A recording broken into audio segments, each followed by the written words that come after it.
मैं ममता दीदी के घर से निकल चुका था।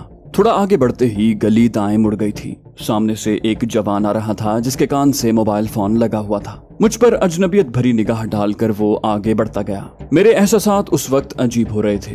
हर शख्स मुझे मशकूक नजर आ रहा था। ममता दीदी का घर गोया ऐसी पनाह था जिससे निकलते ही दुश्मन मुझे हड़पने को तैयार खड़े थे। यकीनन डीनू और दीपक की मौत ने मुझे अकेला कर दिया था। जूं ही मुकम्मल मोड़ मुड़ा, कुछ फासले पर 4 अफराद गुत्थम गुत्था नजर आए। गौर करने पर पता चला कि 3 अफराद मिलकर एक शख्स को सदुकोप कर रहे थे। उनके शोर और गालियां बकने की आवाज काफी दूर तक जा रही थी। एक अकेला और 2 11 होते हैं, वहां तो 1 के मुकाबिल 3 थे। कोई राहगीर भी नजर नहीं आ रहा था जो उन्हें छुड़ाता। मैंने चचा खामखा बनने से गुरेज का सोचा। दूसरों के मामले में टांग अड़ाना कहाँ की अक्लमंदी थी, मगर उनके करीब पहुंचने तक मैं अपने इरादे पर कायम न रह सका। अकेले आदमी को गिराकर उन्होंने ठोकरों पर रख लिया था और जिस बेदर्दी से उसे पीट रहे थे शायद जान से ही मार देते। मैंने एक आदमी को धक्का देकर दूर किया, ओए छोड़ो इसे, और दूसरे को बाजू से पकड़कर खींचा। तीसरा गुर्राता हुआ मुझे मारने को दौड़ा। तेरी तो जिसकी मदद को मैं आया था उसने हाथ पांव ढीले छोड़ दिए थे और मुझे उन तीनों का सामना करना पड़ गया था। मुझे तरने वाला समझकर वो गालियां बकते हुए झपटे। आगे वाले की छाती में बाईं टांग रसीद करते हुए मैं उछलकर 1 कदम पीछे हटा और दाएं पांव पर घूमते हुए बाएं पांव की एड़ी उसके पीछे आने वाले की गर्दन पर जड़ दी। दोनों गली के पुख्ता फर्श पर गिरे थे। अपने साथियों का अंजाम देखते ही तीसरे के कदमों में ठहराव आ गया। उसने धमकाने की कोशिश की, तुम हमें जानते नहीं, जिंदगी प्यारी है तो अपनी राह लो। मैंने उसकी तरफ कदम बढ़ाए। अच्छा। वो उल्टे कदमों पीछे हटने लगा। उसके साथी भी डगमगाते हुए उठे और तीनों एक साथ दूर जाते हुए मुझे धमकियां भी देते गए। ऐसे किरदार पाकिस्तान में भी काफी मिल जाते हैं, कमजोर के लिए शेर और जोरावर के लिए बकरी। जब जान लिया कि इन तिलों में तेल नहीं है, मैं मजरूब की तरफ मुतवज्जे हुआ। वो होश में था और मुखालिफिन को फरार होता देख रहा था। मैंने उसे सहारा देकर उठाया। वो खिसक कर करीब खड़ी कार की टेक लगाकर बैठ गया। मुझे देखते हुए उसके होंठों पर फीकी मुस्कुराहट नमूदार हुई। शुक्रिया जवान कहते हुए उसका हाथ कोट की जेब में रींगा, जो एक छोटी सी बोतल को लिए बाहर निकला। ढक्कन खोलकर बोतल मुंह से लगाई। 2-3 घूंट भरकर उसने गहरा सांस लिया। पियोगे? फराख दिली से दावत देते हुए उसने बोतल मेरी जानिब बढ़ाई। मैं उठते हुए बोला, शुक्रिया, मेरा ख्याल है अब आप खुद को संभाल लेंगे। वो मुतबस्सम हुआ, आपका ख्याल गलत है। मैंने कहा, बताइए क्या खिदमत करूं? उसने पूछा, ड्राइव कर लेते हो? मैंने इस्बात में सर हिला दिया। वो बोला, मुझे ठिकाने तक पहुंचा दो, उसके बाद जहां कहोगे मेरे आदमी पहुंचा देंगे। वक्त की मेरे पास कमी नहीं थी कि इनकार करता। उसे सहारा देकर मैंने कार में बिठाया, ड्राइविंग सीट संभाल ली। कीमती लिबास और शानदार कार देखते हुए उसकी हैसियत का कुछ न कुछ अंदाजा हो रहा था। ऐसे वक्त में जब मैं डोर कटी पतंग की तरह बेमकसद फिर रहा था, उसकी मदद से किसी मुतय्यन राह की तरफ कदम बढ़ा सकता था। क्लच दबाकर मैंने गियर लगाया और रेस पर पांव का दबाव बढ़ाकर कार आगे बढ़ा दी। गली से निकलते ही दाएं मुड़ जाना। वो मुझे रास्ता बताने लगा। सड़क पर आते ही उसने अपना तारुफ करवाते हुए कहा, मुझे विशाल गुप्ता कहते हैं, राजपूत गुप्ता का छोटा भाई हूँ, जो राजपूत दादा के नाम से मशहूर हैं। मैंने कहा, संदीप चोपड़ा। वो ममनूनियत से बोला, धन्यवाद संदीप, आपकी वजह से मेरी जान बची। मैंने पूछा, आप इन उचक्कों के हाथ कैसे चढ़ गए? उसने दांत पीसे। उचक्के नहीं, किसी दुश्मन के भेजे हुए मोहरे थे। बस मेरे कत्ल को वारदात का रंग देना चाहते थे जो आपकी बदौलत मुमकिन ना हो सका, और अब मैं उस साले के कत्ल को वारदात का रंग नहीं दूंगा। मैंने भोला बनते हुए पूछा, ऐसी भी क्या दुश्मनी है कि बंदा जान लेने पर उतर आए? वो मानी खेज लहजे में बोला, जैसे उनकी ठुकाई की, मुझे नहीं लगता कि आप शरीफ ज़ादे हैं। मैं बुरा मनाते हुए बोला, लड़ाई भिड़ाई में ताकत होना किसी की शराफत पर सवाल या निशान नहीं छोड़ता। वो बोला, क्षमा चाहता हूँ, अपनी बात की वजाहत नहीं कर सका। मेरा मतलब था, आम आदमी यूं लड़ने के माहिर नहीं होते, अलबत्ता सरकारी मुलाजिम या गलत धंधे में मुलव्विस अफराद हो सकते हैं। मैं तंजिया लहजे में बोला, जाती बचाओ यानी सेल्फ डिफेंस की तरबियत हासिल करने के बारे में आप क्या कहेंगे? उसके होंठों पर खिसियानी हंसी नमूदार हुई। यकीनन मुसलसल गलत बोलकर मैं अपने मोहसिन को नाराज कर बैठा हूँ। मैंने कहा, नहीं सर, मैंने सिर्फ सफाई पेश की है। उसने पूछा, तो आप क्या करते हैं? इतनी आसानी से जान छूटने पर उसने मौजू तब्दील करने में देर नहीं की थी। मैं मोहतात अंदाज में बोला, तालीम के इख्तिताम पर कोई नौकरी न मिली तो शौकिया एक कराटे क्लब में दाखिला ले लिया। अब भी कोई काम धंधा नहीं है, इसलिए फिलहाल तो आवारा गर्दी कर रहा हूँ। उसने पूछा, पिताजी क्या करते हैं? मैंने कहा पिताजी को स्वर्गवासी हुए 4 साल हो गए। माताजी उनसे 1 साल पहले चल बसी। एक बड़ी बहन है जिन्हें डोली में बिठाकर पिताजी ने मेरे लिए कोई जिम्मेदारी बाकी न रहने दी। अब बेवा खाला के साथ रहता हूँ जो मुझसे उतना ही तंग है जितना किसी भी मुफ्त खोरे से हुआ जा सकता है। मुख्तसर से सवाल का मैंने तफसीली जवाब दिया था कि उसके अगले सवाल यही होने थे। उसने पूछा कौन सा काम कर सकते हो। उसका सवाल मेरी मंशा के मुताबिक आया था और जवाब पहले से तैयार था। मैंने इत्मीनान से कहा दौलतमंद बनना चाहता हूँ। उसने सवाल दोहराया। मैंने काम का पूछा है। मैंने कहा बताया ना, दौलतमंद बनना चाहता हूँ, काम कोई भी हो कर लूंगा। वो मानीखेज लहजे में बोला कत्ल कर लोगे। सुर्ख इशारे पर ब्रेक दबाते हुए मैंने उसकी आंखों में देखा। कत्ल करने को मैं काम नहीं समझता। उसने कहकहा बुलंद किया। अगवा, डकैती, चोरी, जेब तराशी। मैंने कहा ये सब करने को मुझे किसी का मुलाजिम बनने की क्या जरूरत है। वो मुझे लाजवाब करता हुआ बोला तभी तस्दीक चाही थी कि क्या कर सकते हो। मैंने कहा कोई शरीफाना काम भी हो सकता है। इशारा सब्ज हो गया था। ब्रेक से पांव हटाकर मैंने रेस पर रख दिया। वो इस्तेहजाई अंदाज में बोला बाल काटने के बारे में क्या ख्याल है। मैं गड़बड़ाते हुए बोला मैं बस किसी गरीब को नुकसान नहीं पहुंचाना चाहता। उसने मुंह बनाया तो किसी गरीब को अगवा कोई पागल ही करेगा और गरीब के घर कुछ होगा तो डाका मारा जाएगा ना। मैंने चुप साध ली। वो बोला चौक से दाएं। मोड़ काट कर मैंने गला खनकारा। आप मुझे अपने मुहाफिजों में भी तो शामिल कर सकते हैं। लड़ाई भिड़ाई जानता हूँ और सिखाओगे तो यकीनन हर किस्म के असलहे का इस्तेमाल सीख लूंगा। वो खिलखिलाकर हंसा। अड्डे पर चलकर गपशप करेंगे। साथ ही उसने जेली सड़क पर जाने का इशारा किया। थोड़ी देर बाद हम एक वसी इमारत के चौड़े दरवाजे से अंदर दाखिल हो रहे थे। कार पहचानते ही चौकीदार ने बगैर पूछे दरवाजा खोल दिया। सीमेंट की पुख्ता रविश पर चलते हुए मैंने खुले सहन में पहले से मौजूद गाड़ियों के करीब कार रोक दी। 3-4 मवाली करीब आ गए थे। उनमें एक निस्बतन बेहतर लिबास में था। नीचे उतरते ही विशाल गुप्ता ने उसका गिरबान पकड़ते हुए 2 थप्पड़ जड़ दिए। साले हरामी तू सोया हुआ है। वो माँ की कसम आज अपने मकसद में कामयाब हो गए होते अगर मुझे इस दलेर जवान की मदद न मिलती। वो बोला बॉस साले मुहाफिजों की जीप खराब हो गई थी। अपन ने काफी फोन किया मगर तुमने फोन नहीं उठाया। विशाल गुप्ता ने एक और थप्पड़ खींच कर मारा। मेरे साथ खराब जीप भेजी क्यों थी।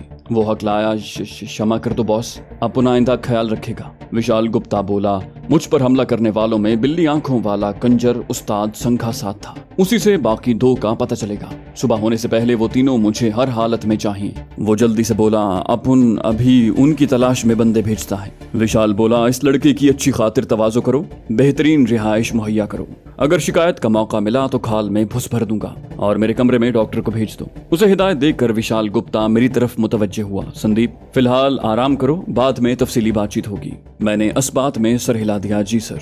वो अपने कमरे की तरफ बढ़ गया। बकौल शायर कितने शीरी हैं तेरे लब के रकीब, गालियां खा के बेमजा ना हुआ। इस शेर के मिस्ताक वो सेक्रेटरी नुमा शख्स मुझे खंदा पेशानी से मिला। शुक्रिया दोस्त, तुम्हारी वजह से अपन की जान बच गई। मैंने हैरानी जाहिर की। आपकी? उसने वजाहत की अगर विशाल साहब को कुछ हो जाता तो राजपूत दादा ने साला बगैर सफाई मांगे अपन की गर्दन उतार देनी थी। मैंने कहा फिर तो आपको जान बचने पर मुबारक हो। उसने फौरन तारुफ करवाया अपन का नाम राजीव वर्मा है। मैंने जवाबी तारुफ करवाया संदीप चोपड़ा। उसने अंदरूनी इमारत की तरफ इशारा किया चलें और मैं उसकी मायत में चल पड़ा। थोड़ी देर बाद हम पुरतायुश मेहमान खाने में बैठे थे। वो कमरा खुसूसी मेहमानों के इस्तेमाल में रहता होगा तभी इतना पुरआसाइश और आरामदेह था। खाना मैं खाकर आया था इसलिए सिर्फ ताज़ा जूस पीने पर इक्तफा किया था। उसने चंद कीमती मशरूबात की पेशकश भी की थी मगर मेरे नजदीक उनकी अहमियत गटर के पानी जितनी थी। तभी खूबसूरती से टाल गया। रात को पुरतकल्लुफ डिनर के बाद मैं विशाल गुप्ता के बुलावे का इंतजार करते करते सो गया। गोदिल के किसी कोने में पहचाने जाने का हल्का सा खौफ मौजूद था कि ये खौफ जासूस को हर वक्त लाहक रहता है, लेकिन ये तसल्ली भी थी कि विशाल मेरा एहसानमंद था। मुझे फायदा न भी पहुंचाता, नुकसान पर भी जर्री नहीं हो सकता था। रात को जल्द सोने के बावजूद सुबह देर से आंख खुली थी। नाश्ते के थोड़ी देर बाद ही विशाल गुप्ता का बुलावा आ गया था। उस इमारत के 3 बड़े हिस्से थे। एक विशाल गुप्ता के लिए मुख्तस था और उस जानिब कोई नहीं जाता था। दूसरा मेहमान खाना और मुहाफिजों की रिहाइश बनी थी, जबकि कुशादा तहखाने में जिम्नेजियम, पिस्तौल शूटिंग रेंज और लड़ाई का रिंग बना था। ऊपर के दोनों हिस्सों को एक राहदारी जुदा करती थी और उसी राहदारी में तहखाने तक जाने का रास्ता था। राजीव वर्मा की मायत में चलते हुए मैं विशाल गुप्ता के पास पहुंचा। वो अकेला ही बैठा हुआ था। शीशे का नाजुक और खूबसूरत ग्लास सुनहरी स्याल से आधा लबरेज उसके हाथ में था। मुझे देखते ही उसके होंठों पर तबस्सुम उभरा। राजीव को जाने और मुझे बैठने का इशारा करते हुए वो बोला, सॉरी यार, तुम्हें इंतजार की जहमत उठाना पड़ी। मैं इंतकाम के चक्कर में पड़ गया था। नशिस्त संभालते हुए मैंने खुश दिली से पूछा, कोई सफलता मिली? खाली ग्लास में थोड़ा सा मशरूब उंडेल कर उसने मेरी तरफ खिसकाते हुए इत्मीनान भरे लहजे में कहा, शमशान घाट तक पहुंचा दिया है, अब घर वाले क्रियाक्रम कर लेंगे। मैंने ग्लास वापस उनकी तरफ धकेलते हुए हैरानी जाहिर की। बड़ी जल्दी पकड़े गए? मेरे शराब न पीने पर तबसरा किए बगैर वो फलसफियाना लहजे में बोला, भूसे के ढेर से सुई तलाशना यकीनन नामुमकिन समझा जाता है, मगर मकनातीस पास हो तो थोड़ी सी मेहनत की जरूरत पड़ती है। मैंने पूछा, आपके पास कौन सा मकनातीस था? वो बोला, दौलत बहुत बुरी चीज है यार, इसके हुसूल को लोग क्या कुछ नहीं करते। ये ऐसा मकनातीस है कि दिलों से मोहब्बत और हमदर्दी खींच लेती है। मैंने भी यही मकनातीस इस्तेमाल किया। उनके ग्रोह के अपने आदमियों ने उनके छुपने की जगह की मुखबरी की। मैं हंसा। मुखालिफिन तो सख्त तैश में होंगे। वो इत्मीनान से बोला, दुश्मन को मारने से ज्यादा गुस्सा दिलाने में मजा आता है। मैं असल मौजू पर आया, मेरे बारे में क्या सोचा? वो बोला, मेरे मुहाफिज को लड़ाई भिड़ाई का माहिर होने के साथ असलहे का अच्छा शनावर होना चाहिए। मैंने दामने उम्मीद दराज किया, आपकी तवक्कुआत पर पूरा उतरने की कोशिश करूंगा, कमी बेशी आप निकाल देना। वो बोला, जांचे बगैर फैसला नहीं कर सकता। मैंने हैरानी जाहिर की, क्या मतलब? उसने कैकहा लगाया, मजाक कर रहा था यार, तुम कल से मेरे मुहाफिजों में शामिल होगे। फिलहाल राजीव के पास ले जाता हूँ ताकि तुम्हें पिस्तौल वगैरह चलाना सिखा दे। बगैर किसी हिचकिचाहट के मैंने हामी भरी, मैं तैयार हूँ। उसका मुहाफिज बनकर धीरेंद्र शुक्ला को ढूंढना और ठिकाने लगाना आसान हो जाता। ज़ेर ज़मीन ग्रोह असलहे और नशावर अशिया की स्मगलिंग में पेश होते हैं और असलहे के ज़िमन में धीरेंद्र शुक्ला भारत का सबसे बड़ा डीलर था। न सिर्फ इंडियन आर्मी को असलहे की सप्लाई करता, बल्कि गुंडों और हुकूमत मुखालिफ तंजीमों के साथ भी उसके रवाबित थे। मगर वो जिस मकाम पर था उस तक आम आदमी की रसाई दुश्वार तरीन थी। बहुत ज्यादा सोचने के बाद मैं इस नतीजे पर पहुंचा था कि परमान सारी को ढूंढने की बजाय धीरेंद्र शुक्ला को ठिकाने लगाने की जुस्तजू करना ज्यादा मुनासिब था। उसके बाद परमान सारी का हुसूल ज्यादा दुश्वार न होता। गो धीरेंद्र शुक्ला की पहली रिहाइश का आगरा में थी, लेकिन वहाँ मुस्तकिल ठिकाना नहीं था। मुल्क के चंद बड़े शहरों में उसके ठिकाने मौजूद थे और अब पहला मरहला उसे ढूंढने का था। उसकी रोजमर्रा से वाकिफ होकर ही आगे का लाहे अमल तय किया जा सकता था और इसके लिए विशाल गुप्ता का मुहाफिज बनना काफी फायदेमंद साबित हो सकता था। ग्लास से आखिरी घूंट भरते हुए उसने नशिस्त छोड़ दी। चलें फिर। हम सिटिंग रूम में बैठे हुए थे जो उसकी ख्वाबगाह से मुत्तसिल था। इमारत के अंदर उसकी रिहाइश एक अलहदा मकान जैसी बनी थी। वहां से निकलकर हम चौड़ी राहदारी में दाखिल हुए जहां सीढ़ियां नीचे उतर रही थीं। राहदारी के दूसरे सिरे पर एक और दरवाजा था जो दूसरी राहदारी में खुलता था, जहां मुहाफिजों की रिहाइश गाह और मेहमान खाना बना था। सीढ़ियों का इख्तिताम एक वसी हॉल में हो रहा था। हॉल के एक कोने में जिम्नेजियम और दरमियान में बॉक्सिंग रिंग बना था। 3 जोड़ियां रिंग के बाहर मशक कर रही थीं और 2 जोड़ियां रिंग के अंदर एक दूसरे पर दाव पेच आजमा रही थीं। उन्हें नजरअंदाज करता हुआ वो आगे बढ़ गया। अगला दरवाजा खोलकर हम चंद सीढ़ियां तय करके नीचे उतरे। आगे जो हॉल था उसकी चौड़ाई कम और लंबाई ज्यादा थी। वो एक जदीद शूटिंग रेंज थी। वहां 50 मीटर के फासले तक फायर की सहूलत मौजूद थी और पिस्तौल के लिए ये रेंज काफी से भी ज्यादा थी। पिस्तौल हमेशा दूबदू और करीब की लड़ाई में इस्तेमाल होता है। गो फिल्मों में तो हीरो उससे हेलीकॉप्टर भी गिरा लेते हैं, मगर हकीकी जिंदगी में ऐसा कुछ नहीं होता। अच्छे पिस्तौल की गोली भी 30-40 मीटर के बाद ताकत खोने लगती है। पिस्तौल से निशाना भी 15-20 मीटर के दायरे में ही दुरुस्त लगता है। फासला बढ़ने से जहां गोली की ताकत में कमी आती है, वहीं निशाने की दुरुस्ती भी गैर यकीनी होती जाती है। इसके अलावा पिस्तौल की गोली की बनावट भी गोल होती है। अगर छोटे हथियार के एमुनिशन की बात की जाए तो एक कारतूस के 3 हिस्से होते हैं। पहला केस या खोखा जिसमें बारूद भरा होता है। ये पीतल का बना होता है और उसके पेंदे में प्राइमर लगा होता है। कारतूस के अंदर धुआं पैदा न करने वाला बारूद भरा होता है जो कि दानों की शक्ल में होता है। इसमें यह खासियत होती है कि आग मिलने पर एकदम और तेजी से जलता है और बहुत सारी गैस पैदा करता है जो कि गोली को साथ उड़ा कर ले जाती है, जबकि गोली कारतूस के अगले सिरे पर लगी होती है और नोकदार होती है। ये शीशे की बनी होती है और इसके ऊपर तांबे का खोल होता है। ये शक्ल में लंबी होती है ताकि हवा के खिलाफ अपनी रफ्तार कायम रख सके। अलबत्ता पिस्तौल की गोली, जैसा कि पहले जिक्र कर चुका हूँ, हल्की गोलाई लिए होती है, तभी हवा के खिलाफ ज्यादा मज़ाहमत नहीं करती। यूं भी पिस्तौल सिर्फ करीबी लड़ाई में इस्तेमाल होता है। आर्मी में पिस्तौल का इस्तेमाल तरबियत याफ्ता कमांडोज या ऑफिसर्स करते हैं। उनके अलावा स्नाइपर्स के पास भी स्नाइपर राइफल के अलावा पिस्तौल मौजूद होता है। आम फौजी राइफल ही इस्तेमाल करते हैं, जिसमें सरफहरिस्त G3 और क्लैशनकोफ हैं। पिस्तौलों के भी कतर मुख्तलिफ होते हैं, जैसे 30 बोर, 9mm और 38 बोर बहुत मशहूर हैं। कतर मुख्तलिफ होने की वजह से एमुनिशन भी मुख्तलिफ होता है। बैनुल अक़वामी सतह पर इस्तेमाल होने वाले अच्छी साख्त के अक्सर पिस्तौलों का कतर 9mm है, जैसे Glock, Bareta, heckler and coach, जगाना और डेजर्ट ईगल वगैरह। राजीव वर्मा वहां पहले से मौजूद था। शूटिंग रेंज जदीद सहूलियात से मुज़य्यन थी। 4 लकड़ी के कैबिन बने थे, जहां 4 फायरर बैक वक्त 4 टारगेट्स पर फायर कर सकते थे। टारगेट्स मुतहर्रक थे, बटन दबाकर हदफ को अपनी मर्जी से आगे पीछे किया जा सकता था। राजीव ने आगे बढ़कर हमें खुशामदीद कहा। विशाल बोला, तुम्हारा नया शागिर्द आ गया है, इसे पिस्तौल का इस्तेमाल मुकम्मल सिखा दो। राजीव एतमाद से बोला, आप फिक्र ही न करें बॉस, अपन है ना। शाम तक बाबू साले रजनीकांत के माफिक गोलियां फूकेगा। विशाल सर हिलाता हुआ एक कैबिन में घुस गया। बटन दबाकर उसने हदफ को मुनासिब फासले पर पीछे धकेला और जेब से पिस्तौल निकालकर फायर करने लगा। अपने कानों पर उसने ईयर गार्ड चढ़ा लिए थे। राजीव मुझे एक मेज के करीब ले गया, जहां ग्लॉक 17 सेमी ऑटोमेटिक रखा हुआ था।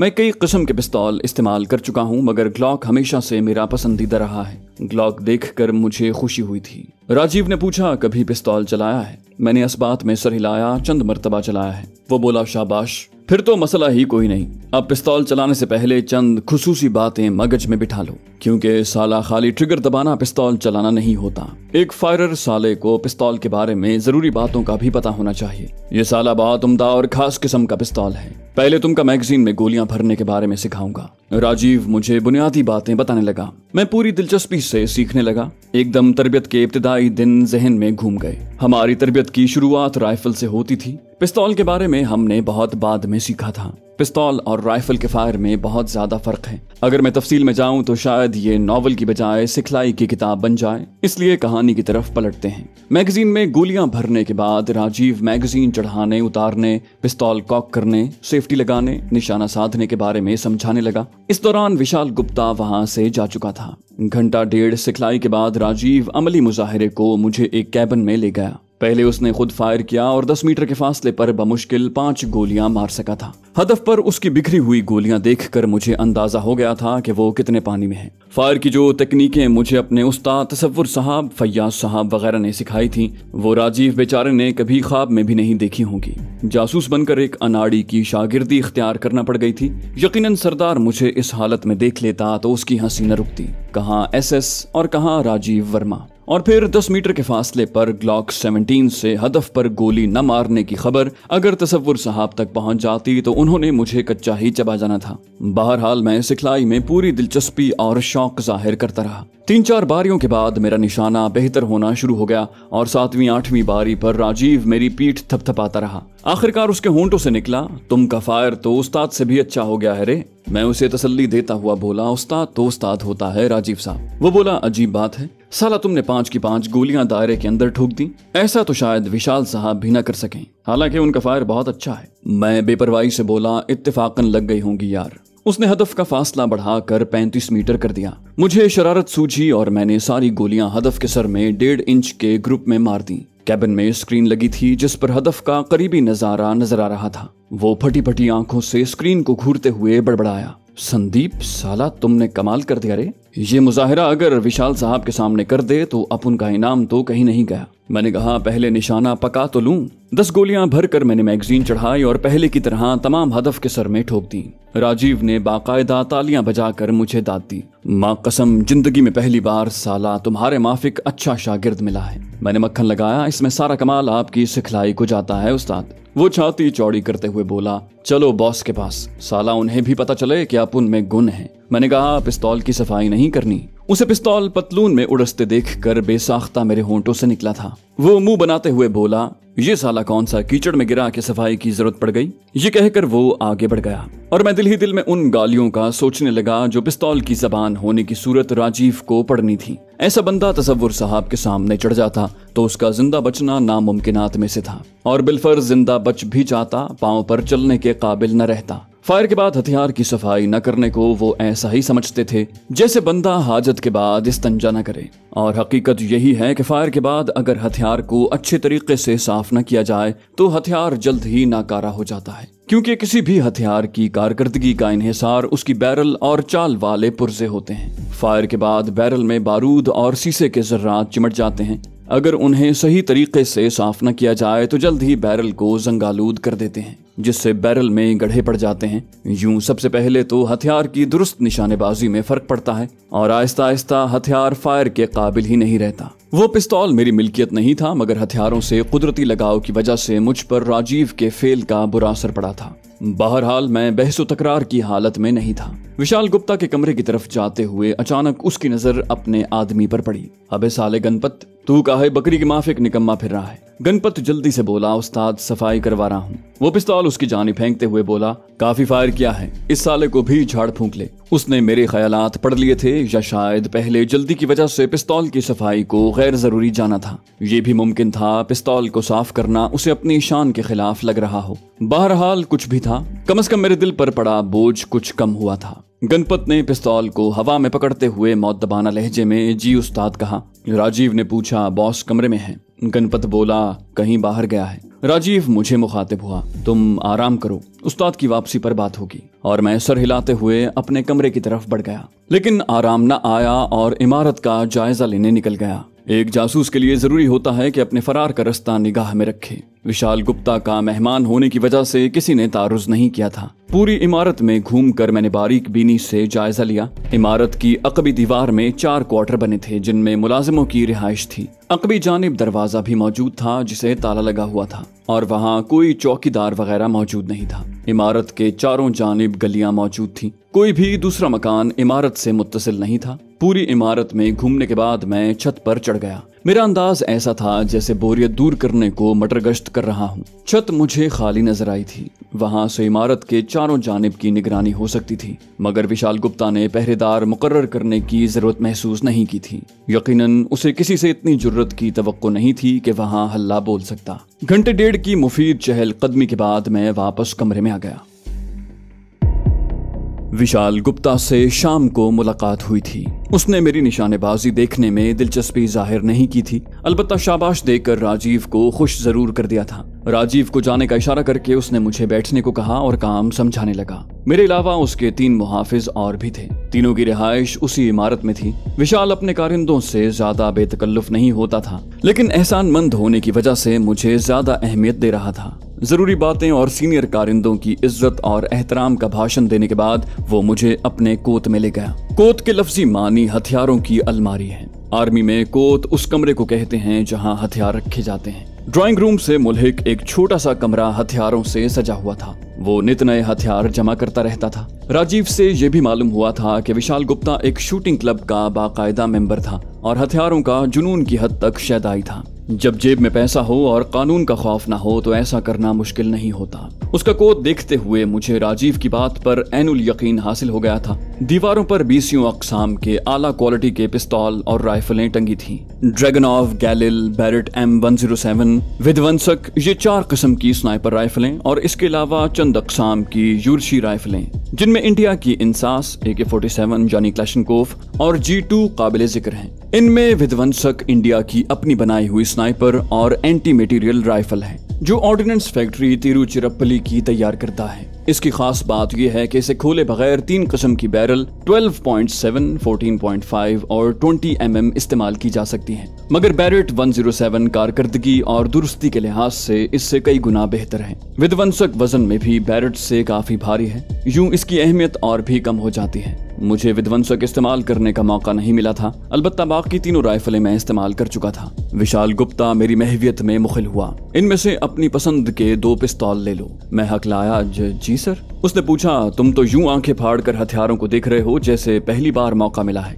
मैंने बात बनाई, फिल्मों में काफी बार देखे हैं सर। वो हंसा, फिल्मों में असल हथियार नहीं होते बेवकूफ, मैं खफीफ होता हुआ बोला, मुझे क्या पता सर। वो बोला, मुझे सर नहीं बॉस बोला करो। नर्म लहजे में तंबीह करते हुए उसने दोबारा दावत दी, अपनी पसंद के पिस्तौल ले लो। मैं सादगी से बोला, जिस पिस्तौल के साथ आज फायर किया है उसी जैसा ठीक रहेगा। विशाल गुप्ता ने कहा बुलंद किया, अच्छा इंतखाब है। और 2 ग्लॉक मेरी जाने बढ़ाते हुए कहा, ये एक ही कंपनी के हैं। वो ना भी बताता तो सेमी ऑटोमेटिक ग्लॉक 17 और ऑटोमेटिक ग्लॉक 18 को पहचानना मेरे लिए उतना ही आसान था जितना किसान चने और गंदुम के फर्क को पहचानता है। मैं पिस्तौल पतलून में उड़सने लगा। ठहरो कहकर उसने मुझे रोका और चमड़े का नफीस और मुलायम होल्स्टर पकड़ा दिया। उसमें 2 पिस्तौल रखे जा सकते थे, साथ ही बांधने का तरीका भी समझा दिया। अगले दिन से मेरी ड्यूटी शुरू हो गई।